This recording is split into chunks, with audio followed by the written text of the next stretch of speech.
dairies, and they have a parlor. So it's pretty much a specially built room, which has milking machines and vacuum pumps and different machinery. So yes, I do use milking machines on my cows. So is sand a problem with milking machines? No, it shouldn't be. They generally don't get it on their udder. And then, so yeah, the sand is really good, but it's kind of expensive and hard for like one cow. So manure management. This kind of fits into this whole housing, because if you're going to have some area, like a stall or a dry area, you want to make sure that you can get rid of this manure, because you don't want your animal to be laying in all this poop, and it's just not fun, not good for the animal either. So that's a really, and where are you going to put this manure? Are you going to maybe spread it in your field? Are you going to be composting it? What are you going to do with it? Or are you going to be putting in an anaerobic digester, which is using the methane to produce energy? I don't know what people do for smaller animals, but composting works really well. And then seasonal housing. So back to this housing idea. So what works really well is having like a barn or a stall for the winter, so they're not really going out in this muddy grass and make a mess out of your field. And then rotational grazing during the summer.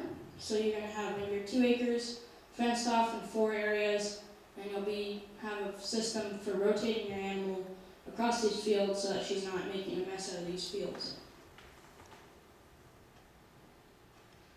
Okay, so fencing. How are we going to fence our field? So generally dairy cattle are really good on fences, unlike goats or beef cows, which will knock them over and like to get out. Really what works great is electric wire. You can use 3 or 4 strands of electric wire, or you can use a top wire of electric wire and use mesh panels. Mesh works really well, but it's they don't really need it. Or barbed wire. You can use a couple strands of barbed wire. That works really well. They generally don't come near it, so they're not going to cut themselves.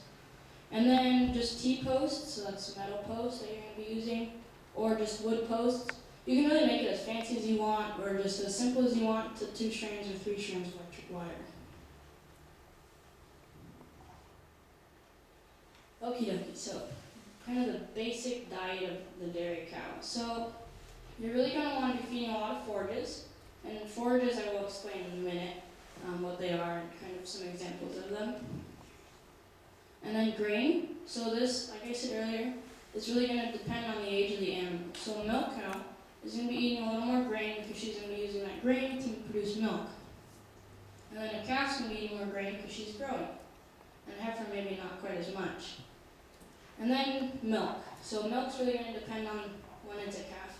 And generally you only feed a calf milk from the day it's born. So that first couple days you feed colostrum. And then, which is the first milk made by the animal. And then you continue on to 3 months, and then generally you wean the calf off of milk if you're going to be bottle feeding or bucket feeding. Nursing, I'm not very sure how all that works, so that'd be a good question to ask someone else that knows a little more about nursing their calves.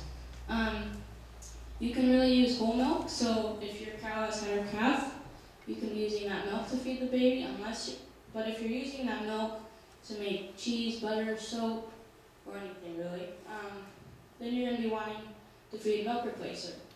And a milk replacer is powdered milk, basically, put in with warm water, and that's going to make milk for the calf. So that's a really good alternative to feed their calves.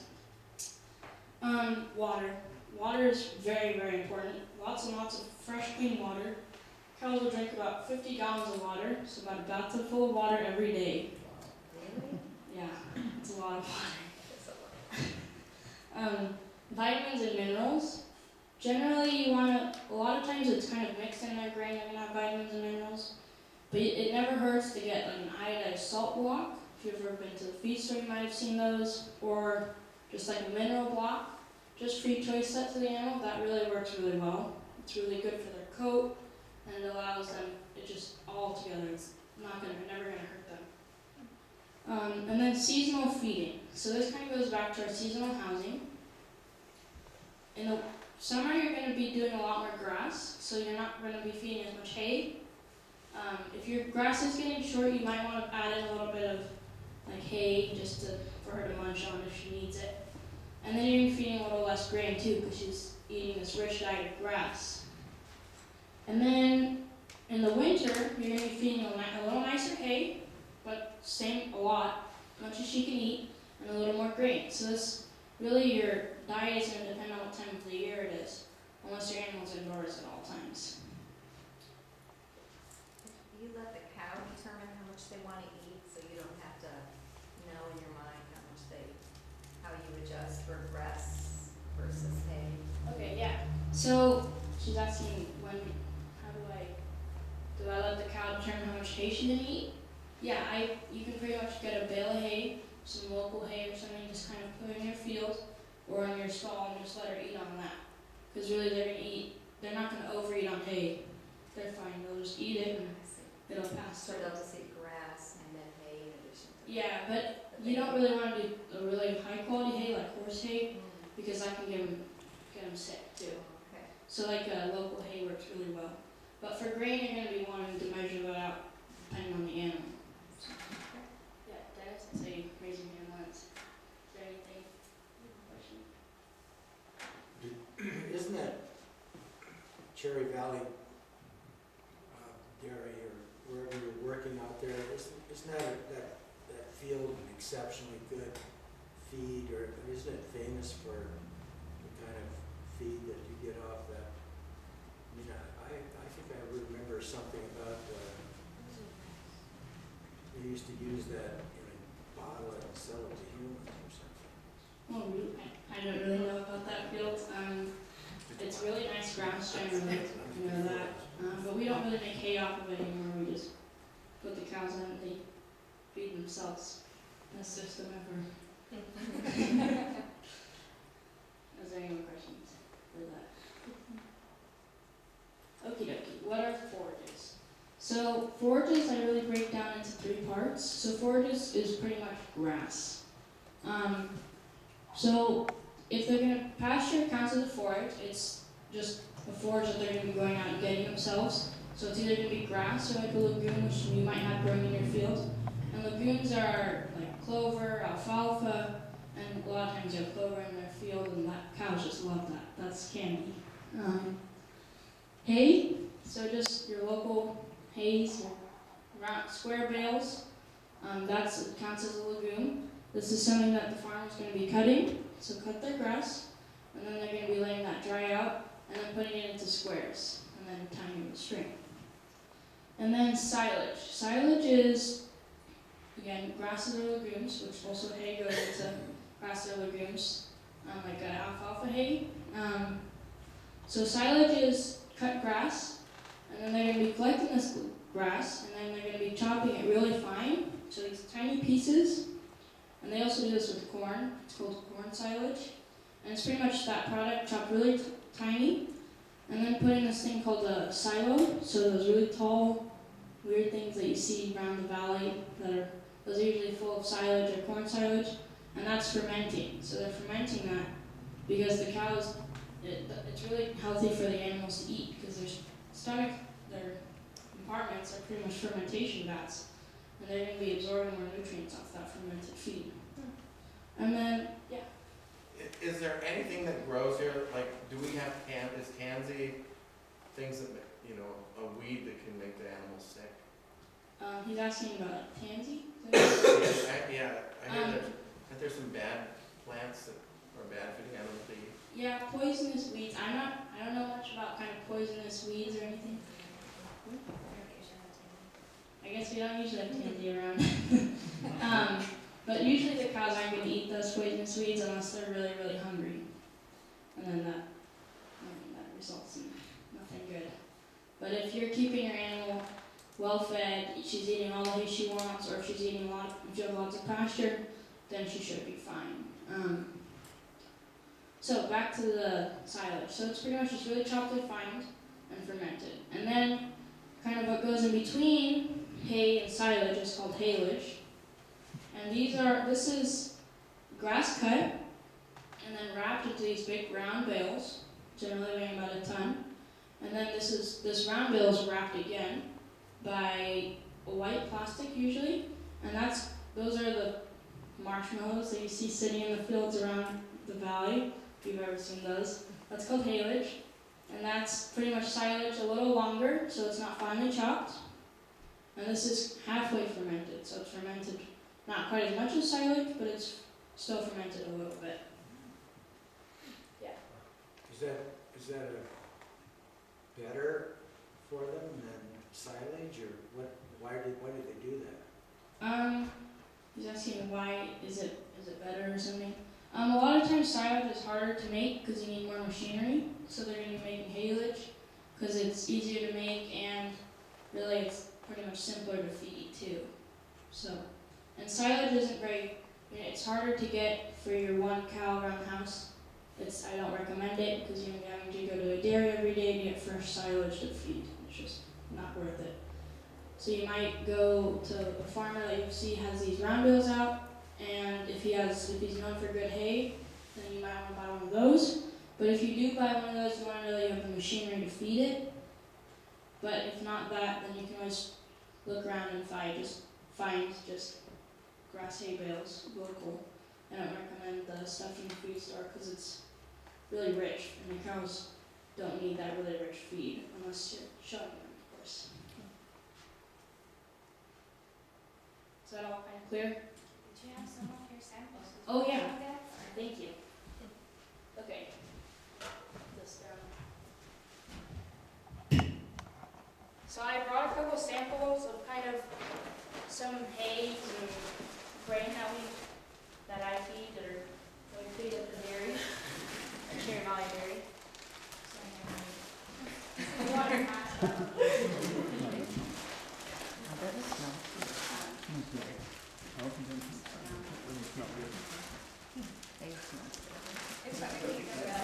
Feel free to open the bags and smell it. Yeah, they all smell interesting. It all smells kind of That funny. probably smells today. Oh, it smells kind of different. Okay, let's see right over there. So that is a local hay that we're making. That's not a very, it doesn't have anything in it, it's just kind of something that they can So I don't really recommend feeding that. Yeah. So that corn that grows that you think, oh, there's a lot of corn that's not really corn, what becomes of it? Does it get fed? Those stalks and all, or just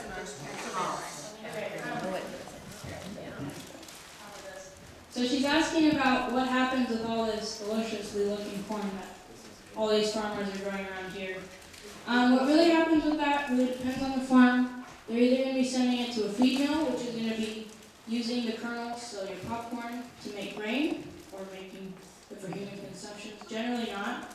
Generally it's for a feed that they're going to be making for the grain, or they're going to be making corn silage, like I was talking about earlier, which they're going to be cutting this whole plant off down, and then they're going to be chopping this whole thing really fine. So the whole stalk and everything is going to be fed, but chopped really fine and fermented. So that's really what happens to the corn around here. And we don't have very good corn around here. So how do you ferment something as opposed to rotting something? She's asking how do you ferment something versus rotting it. Yeah. So as long as your hay or haylage or silage is packed so tight that it's not allowing really any air into it. So if your round bales have any holes in them, like those marshmallows have any holes in them, then you're going to be making mold and it's going to be rotting. So if it's got no air coming in, then it's just fermenting. Does that make sense? So no air is fermenting and air equals rotting. Yeah. Basically. Yeah. Do you buy those marshmallow things for your cow? Um, And what would that cost you? the dairy buys them. I don't know, how much do those bales cost, Henry? They're $55 to $65 generally around here, depending on how good a quality the grass was and whether or not you're gonna go pick them up yourself out of the field or have them delivered. How long does one last? That depends on how many animals you're feeding. I feed about a bale a day. They weigh around 1,000 pounds. Yeah, so, yeah. Is there a disadvantage to feeding cows corn? I mean, you always see grass-fed. Is there a Cow. disadvantage to feeding Well, yeah, is corn? there something the way they digest it or metabolize it? So corn's a whole discussion there itself. Corn is actually really good for the cows because it has vitamin D, I think. Yeah, vitamin D in it. And the cows really need that because it's, and really this corn's going to be causing more milk. And it's just good for the animal. But the cows do fine without corn. They're just not going to be making as much milk as the cows that are getting corn. So like at Cherry Valley Dairy, we don't feed any corn. But at a farm in Sultan where I have a cow, they feed a little more corn, so they're getting a little bit more milk production. But the cows still are the same. So it's just your milk production that's different. Okay, so I guess I skipped slides here really quick.